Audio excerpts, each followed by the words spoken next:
संत और सांप। गांव में सांप का आतंक था। एक बार वहां संत आए। उन्होंने एक मंत्र बोला तो सांप ने इंसानों को डसना और डराना बंद कर दिया। गांव के लोग सांप को पत्थर मारते लेकिन वह कुछ नहीं करता। जब गांव वाले ज्यादा तंग करने लगे तो सांप ने बिल से बाहर निकलना ही बंद कर दिया। एक पुरानी चर्चित लोक कथा है। किसी गांव में सांप का बहुत आतंक था। सांप गांव के बाहर रहता था, लेकिन आते जाते लोगों को डस लेता था। इस वजह से गांव के लोग उस रास्ते पर जाने से डरते थे। एक दिन गांव में प्रसिद्ध और विद्वान संत आए। कुछ दिन गांव में रुकने के बाद उन्हें दूसरे गांव जाना था। संत को उसी रास्ते से जाना था जहां सांप रहता था। गांव के लोगों ने संत को मना किया कि वह उस रास्ते से ना जाएं, क्योंकि वहां सांप है। संत ने कहा कि मुझे सांप का डर नहीं है, मैं एक मंत्र जानता हूँ जिससे वह मुझे नहीं डसेगा। संत उस रास्ते पर आगे बढ़ने लगे। तभी उनके सामने वह सांप आ गया और संत को डसने की कोशिश करने लगा।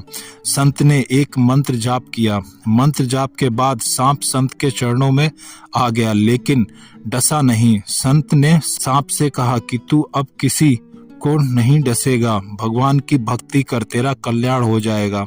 उस दिन के बाद सांप ने दूसरों को डसना और डराना छोड़ दिया। जब गांव के लोगों को ये मालूम हुआ कि सांप अब हिंसा नहीं करता है, तो वे उसे सताने लगे। आते जाते समय सांप को पत्थर मारने लगे।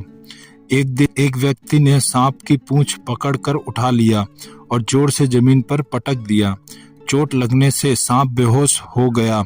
उस व्यक्ति के जाने के बाद जब सांप को होश आया तो वह चुपचाप अपने बिल में चला गया। उस दिन के बाद सांप ने बिल से बाहर निकलना ही बंद कर दिया। धीरे धीरे वह और ज्यादा कमजोर होने लगा। कुछ समय बाद वह संत फिर उसी गांव में वापस आए। उन्हें मालूम हुआ गांव के लोगों ने सांप के साथ कैसा व्यवहार किया है, तो वे सांप को ढूंढते हुए उसके बिल के पास पहुंच गए। सांप को आवाज लगाई। संत की आवाज सुनकर सांप बाहर आ गया। संत ने उससे कहा कि मैंने तुम्हें डसने के लिए मना किया था, खुद की रक्षा के लिए तुम्हें फुसकारना नहीं छोड़ना चाहिए। तुम लोगों को डरा सकते हो ताकि दुष्ट लोग तुम्हें कोई नुकसान ना पहुंचा सकें, बस किसी को डसना नहीं है। सांप को संत की बात समझ आ गई। उस दिन के बाद सांप का व्यवहार फिर से बदल गया। अब वह उन लोगों को डराना लगा जो उसे सताते थे। इस कथा की सीख यह है कि अगर कोई हमें परेशान करता है तो हमें भी आत्मरक्षा करने का अधिकार है। आत्मरक्षा के लिए दुष्ट लोगों को डराने में कोई बुराई नहीं है। हमें बस इतना ध्यान रखना चाहिए कि हमारी वजह से किसी का नुकसान ना हो।